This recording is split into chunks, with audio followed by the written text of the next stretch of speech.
But first, after America's initial invasion of Afghanistan, when resources and attention were diverted from that war to the war in Iraq, some U.S. troops and veterans took to calling that first war Forgotistan.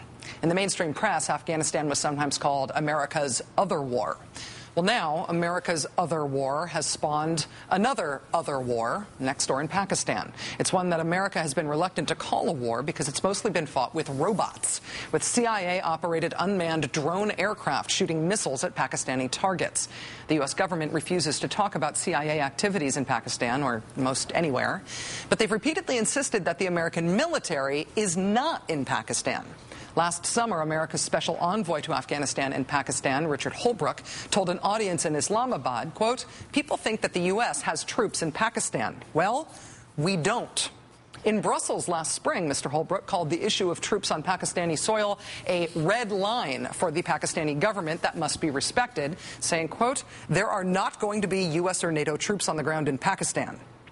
In fact, there are U.S. troops on the ground in Pakistan. Not a lot of them that we know of, but they're there.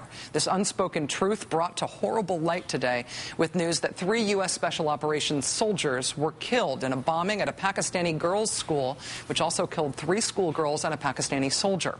The New York Times reports that the 3 Americans who were killed were members of a Special Operations team that's been operating in Pakistan since 2008, training Pakistan's Frontier Corps.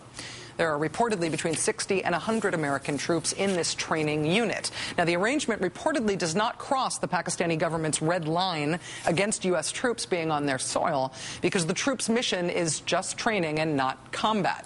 Noah Shachtman at Danger Room reacted to today's news by calling it another sign that America's once small, once secret war in Pakistan is growing bigger, more conventional, and busting out into the open. Which begs the question, when are we going to start treating this conflict in Pakistan as a real war, with real oversight and real disclosure about what the heck our people are really doing there?